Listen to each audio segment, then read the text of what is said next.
पिछले कुछ महीनों से जो चल रहा है किसी ने सोचा। Good morning students. आज हम आज ही टर्म लाइफ इंश्योरेंस कराइए पॉलिसी बाजार। एल्कोहल चैप्टर आप लोगों का चल रहा था क्लास 12th में, केमिकल प्रॉपर्टी।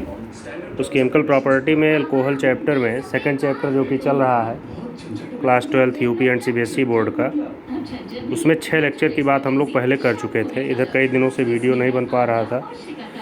आज उसी के आगे का 7वां लेक्चर नंबर 7, इसमें हम बात कर रहे हैं जहाँ पर केमिकल प्रॉपर्टी अल्कोहल की हो गई थी। अल्कोहल में एक टॉपिक आप लोग बीच में पढ़े होंगे केमिकल प्रॉपर्टी में, डिहाइड्रेशन ऑफ अल्कोहल। तो डिहाइड्रेशन ऑफ अल्कोहल के बारे में तो हमने बता दिया।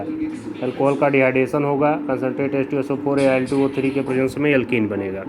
लेकिन इसकी मैकेनिज्म बोर्ड एग्ज़ाम में बहुत पूछी जाती है, यूपी बोर्ड हो या सीबीएसई बोर्ड हो, तो इसकी मैकेनिज्म अगर पूछी जाती है एक शॉर्ट नोट में, कभी कभी लॉन्ग नोट में भी पूछा जाता है।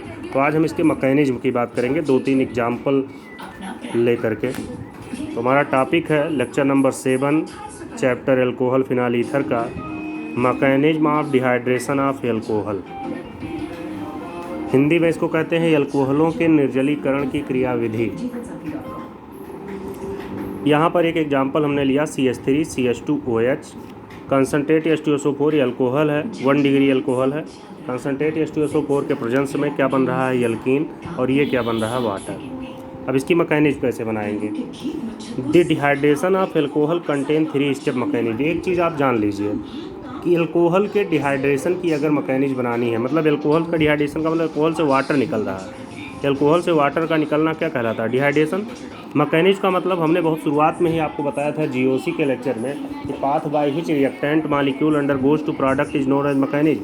वह पाथ जिसके द्वारा रिएक्टेंट मॉलिक्यूल प्रोडक्ट तक जाते हैं, उसी प्रोसेस या पाथ को क्या कहा जाता है, मैकेनिज्म। तो ये एल्कोहल वाटर को निकाल करके एल्कीन में कैसे कन्वर्ट हुआ, इसी प्रोसेस को कहा जाता है इसका मैकेनिज्म। तो हम इसकी मैकेनिज्म मतलब इस क्वेश्चन को हम सॉल्व कर रहे हैं। ये क्वेश्चन है, आंसर है कैसे आया।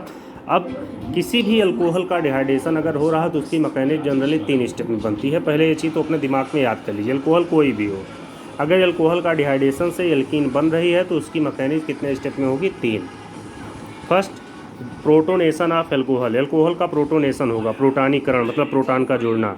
दूसरा, डिहाइड्रेशन ऑफ प्रोटोनेटेड अल्कोहल। और तीसरा, कार्बन डीप्रोटोनेशन हम कह दें, या कार्बोकैटायन लास्ट से प्रोटॉन, डीप्रोटोनेशन ऑफ एल्कोहल। तो प्रोटोनेशन, डिहाइड्रेशन एंड डीप्रोटोनेशन, ये 3 चीज़ें होती हैं। उसके बाद अपने आप ये रिएक्टेंट प्रोडक्ट में कन्वर्ट हो जाता है। तो सबसे पहले हम एल्कोहल का क्या कर रहे हैं, प्रोटोनेशन। ये आपका एल्कोहल है स्टेप फर्स्ट में। प्रोटोनेशन होगा कहाँ से, एसिड जो कि कैटलिस्ट का काम कर रहा है H2SO4, ये एसिड H+ डोनेट करेगा। OH, एल्कोहल के OH के पास 2 लोन पेयर इलेक्ट्रॉन है। इस लोन पेयर इलेक्ट्रॉन से एक हाइड्रोजन एटम जुड़ेगा और ये बन जाएगा OH2 पॉजिटिव। प्रोटोनेटेड हो गया, प्रोटॉन का जुड़ना, प्रोटोनेशन। एल्कोहल का क्या होगा, प्रोटोनेशन। इसलिए इस एल्कोहल को हम लोग क्या कहेंगे, प्रोटोनेटेड एल्कोहल, प्रोटॉन युक्त एल्कोहल। क्योंकि ऑक्सीजन की 2 ही वैलेंसी होती है, दोनों वैलेंसी में से एक वैलेंसी कार्बन से, एक वैलेंसी हाइड्रोजन सेटिस्फाई थी।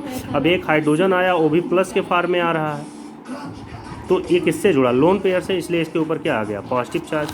अब इसके ऊपर ऑक्सीजन एक इलेक्ट्रोनेगेटिव एलिमेंट है, उसके ऊपर पॉजिटिव चार्ज आएगा, तो निश्चित रूप से ये ऑक्सीजन अपना भी इलेक्ट्रॉन साथ साथ यहाँ का भी इलेक्ट्रॉन खींचेगा। तो अब क्या होगा, डिहाइड्रेशन ऑफ प्रोटोनेटेड अल्कोहल कैसे होगा, ऑक्सीजन और कार्बन के बीच का बॉन्ड ब्रेक होगा। जब बॉन्ड ब्रेक होता है तो या तो होमो होता है या तो हेट्रो होता है, इसकी बात हम पहले कर चुके हैं। क्योंकि 2 डिफरेंट एलिमेंट के बीच का ब्रेक हो रहा, कार्बन ऑक्सीजन, जिसकी इलेक्ट्रोनेगेटिविटी ज़्यादा होगी, उधर पूरा बॉन्ड चला जाएगा, बॉन्ड इधर चला गया, ऑक्सीजन को एक इलेक्ट्रॉन तो इसका मिल गया, एक इलेक्ट्रॉन ये मिल गया इसका वाला, तो इसके ऊपर क्या आ गया, पॉजिटिव। कार्बन के ऊपर पॉजिटिव चार्ज आने का मतलब क्या बना, कार्बोकैटायन। और ये वाटर आपका देखिए निकल गया, वाटर एक साइड प्रोडक्ट है जो कि क्या हुआ, दूसरे स्टेप में निकल गया। तो दूसरा स्टेप हो गया अल्कोहल का, प्रोटोनेटेड अल्कोहल से वाटर हमने निकाल दिया। कैसे निकाले, पूरी बात को एक बार फिर से देख लीजिएगा। Step number 3, carbocation last proton to form alkene. इस बात को हम डीप्रोटोनेशन भी कह सकते हैं शॉर्टकट में। तो डीप्रोटोनेशन किसका होगा, कार्बोकैटायन का। प्रोटॉन का लॉस करना ही, प्रोटॉन निकलना डीप्रोटोनेशन, प्रोटॉन जुड़ना प्रोटोनेशन, वाटर का निकलना डिहाइड्रेशन, वाटर का जुड़ना क्या होता है, हाइड्रेशन। ये सब टर्म आपको याद रहना चाहिए। अब ये कार्बोकैटायन है, तो जो कार्बोकैटायन में जिस कार्बन पे पॉजिटिव चार्ज है भैया, वहाँ से तो प्रोटॉन निकलेगा नहीं, क्योंकि ऑलरेडी उस पर प्लस चार्ज है।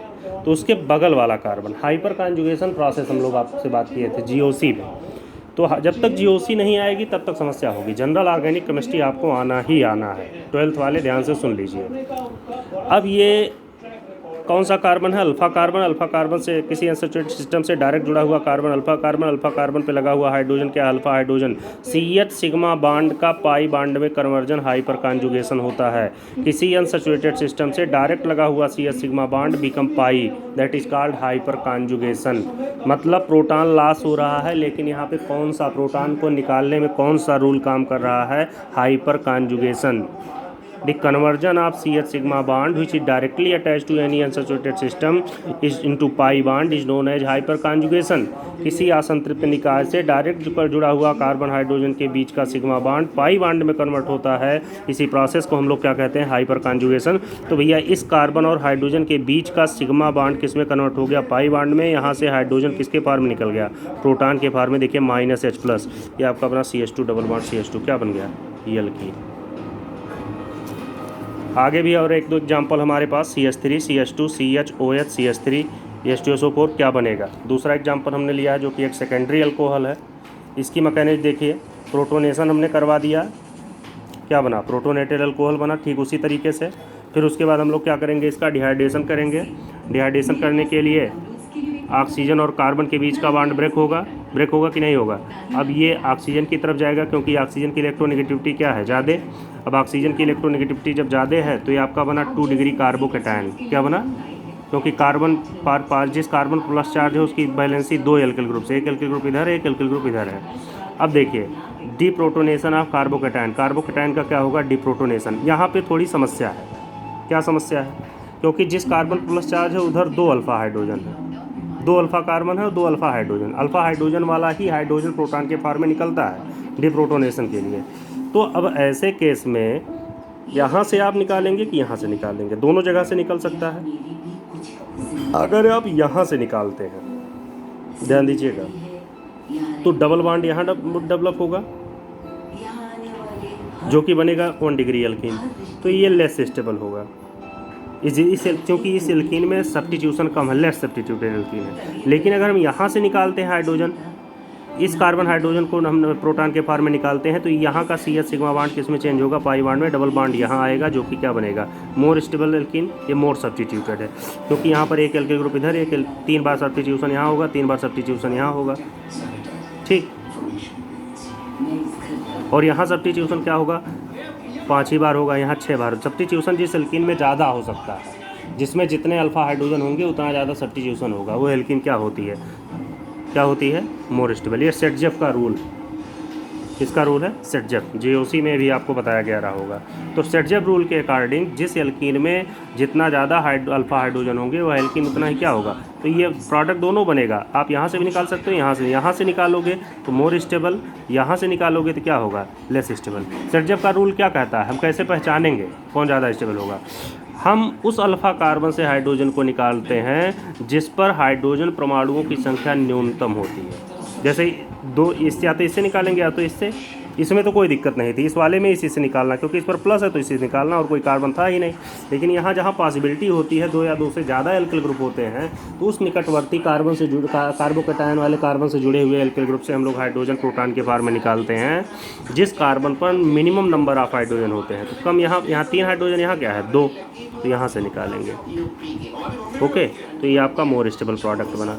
एक तीसरा एग्जाम्पल आप लोग देखिए, CH3 H2SO4 ये प्रोडक्ट बनेगा। इसकी मैकेनिज्म आप लोग खुद बनाइएगा। इसकी मैकेनिज्म बना के हमारे पास सेंड कीजिएगा, देखते हैं कितने लोग बना लेते हैं। ये प्रोडक्ट अगर ये आ गया 3 स्टेप में, समझ लीजिए आ गई। इसके बाद एक चौथा एग्जाम्पल है CH3 CH2 H2SO4। इसकी मैकेनिज्म हम बना दे रहे हैं। यहाँ क्वेश्चन मार्क लगा है, जब रिजल्ट आ जाएगा तो ये उठा के वहाँ रख दिया जाएगा। प्रोटोनेशन ऑफ एल्कोहल हमने किया, एल्कोहल का प्रोटोनेशन वैसे होगा। फिर प्रोटोनेटेड अल्कोहल से हमने क्या निकाला? वाटर। डिहाइड्रेशन हो गया, 1 डिग्री कार्बोकैटायन बना। अब यहाँ रीअरेंजमेंट कर लीजिए, क्योंकि 1 डिग्री को हम क्या बना सकते हैं? 2 डिग्री में। 1 डिग्री कार्बोकैटायन से 2 डिग्री कार्बोकैटायन ज़्यादा स्टेबल होता है। जनरल ऑर्गेनिक केमिस्ट्री में हमने शुरुआत में भी चर्चा किया था। तो आप इसको यहाँ लाने के लिए रीअरेंजमेंट कीजिए, मतलब इस हाइड्रोजन को बॉन्ड सहित हाइड्राइड के फॉर्म में, मतलब हम कह सकते हैं रीअरेंजमेंट करेंगे migration of H minus ion, यहाँ से H को बॉन्ड सहित यहाँ डाल देंगे तो इस कार्बन पर क्या आ गया प्लस, ये 3 डिग्री कार्बोकेटायन बन गया। क्या बन गया? 3 डिग्री कार्बोकेटायन। अब इस 3 डिग्री कार्बोकेटायन में चाहे आप यहाँ से प्रोटॉन निकाल दीजिए चाहे यहाँ से निकाल दीजिए, क्योंकि नंबर ऑफ हाइड्रोजन सब पे क्या है, बराबर है। तो आप कहीं से हमने यहाँ से निकाल दिया, यहाँ का एक हाइड्रोजन प्रोटॉन के फॉर्म में हम निकाल देते हैं तो यहाँ पे क्या बन जाएगा, डबल बॉन्ड बन जाएगा। ये सी डबल बॉन्ड CH3 आपकी क्या बन गई, एल्कीन। तो आपका आंसर क्या आएगा, CH3 single bond C double bond CH2 single bond क्या हो गया, CH3। तो एक बार इस पूरी वीडियो को आप रिवर्स करके इसके 4 एग्जाम्पल हमने दिया है, एग्जाम्पल नंबर 3 आपको खुद करना है, बाकी सारे एग्जाम्पल को आप एक बार खुद रब पे कर लीजिएगा। और इसका हम नोट्स भी सेंड कर दे रहे हैं, नोट्स आगे ऐड कर लीजिएगा। 6 नंबर लेक्चर तक आप किए ही होंगे, ये लेक्चर नंबर 7वां है। Thank you.